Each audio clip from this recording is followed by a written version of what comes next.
If you're thinking about buying your first drum set for yourself or for your kid and you don't know a thing about drums, this video is for you.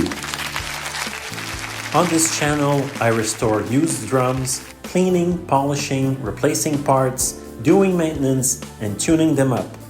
I have a blast doing it and love sharing my experience with you guys. Hopefully you'll pick up a few tips along the way.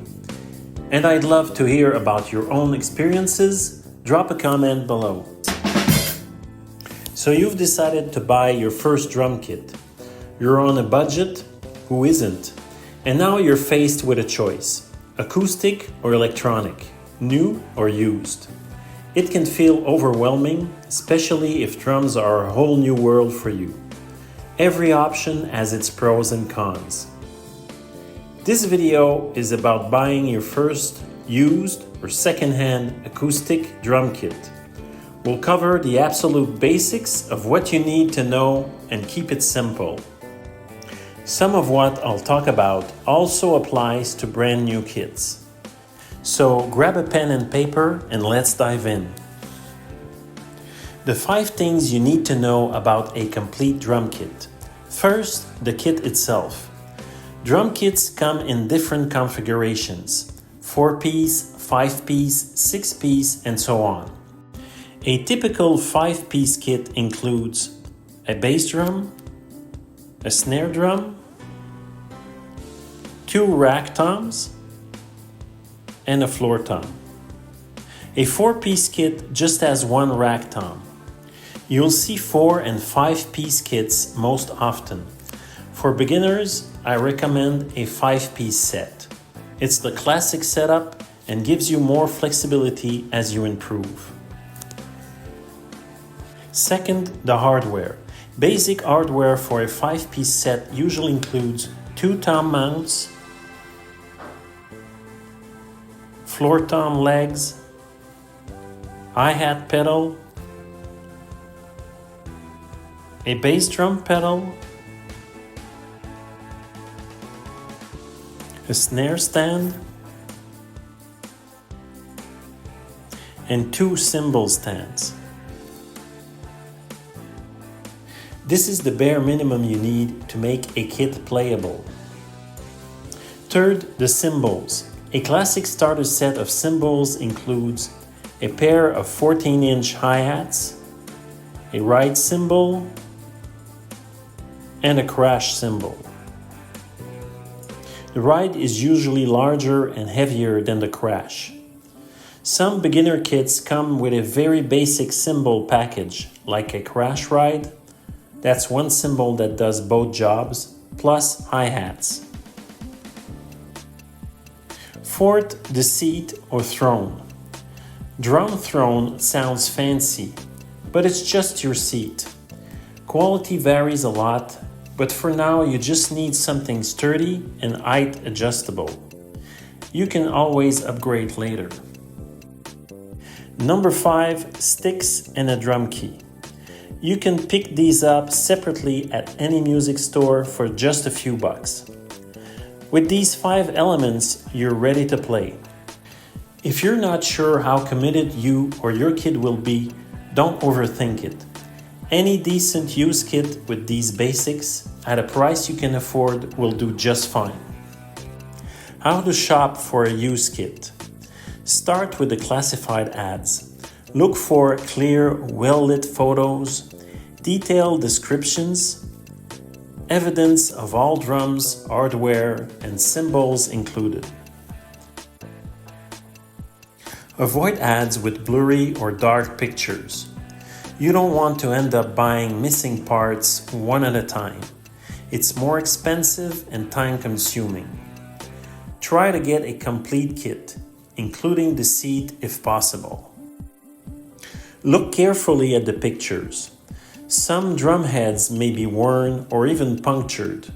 Normal for used drums, but factor replacement costs into your budget.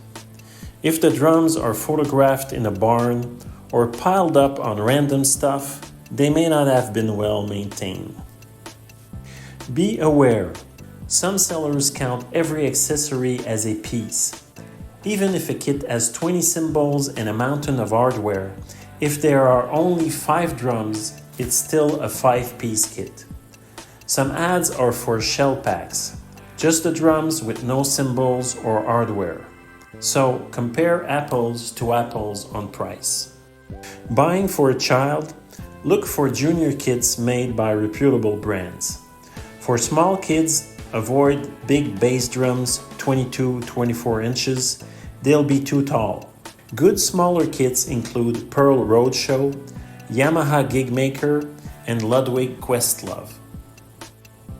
If you're unsure, pick a couple of ads and ask advice from a drummer friend or your child's music teacher. It's a great day to go and check out some kits. Inspecting the kit in person. When you go see the kit, first the drums. Check rims or hoops for damage.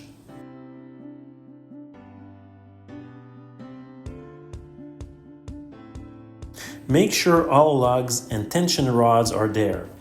They are needed for tuning. Carefully inspect the snare drum, especially the snare wires underneath. They should touch the head. Also, the throw-off should work properly.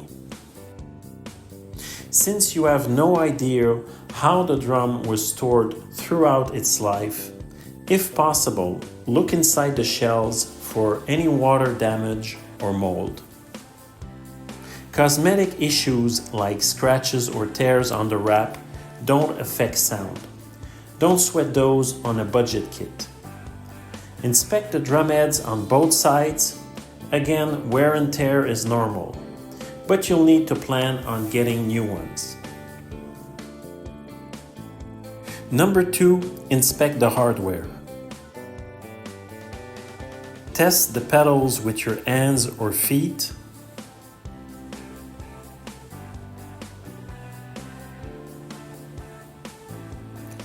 Check the stands for missing bolts or wing nuts. And make sure everything tightens and adjusts properly.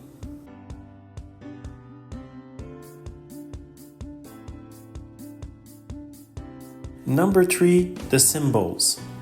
Identify what's included: crash, ride, hi-hats. Look for cracks or severe warping. Minor dirt or tarnish is fine. Ask about no-name cymbals if logos are faded. Number 4, the seat. Make sure it's sturdy and height adjustable. Sit on it if you can.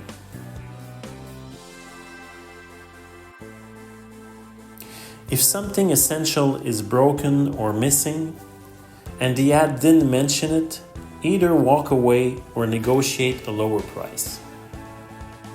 And don't worry if the seller doesn't include sticks or a drum key, you can grab those at any music shop.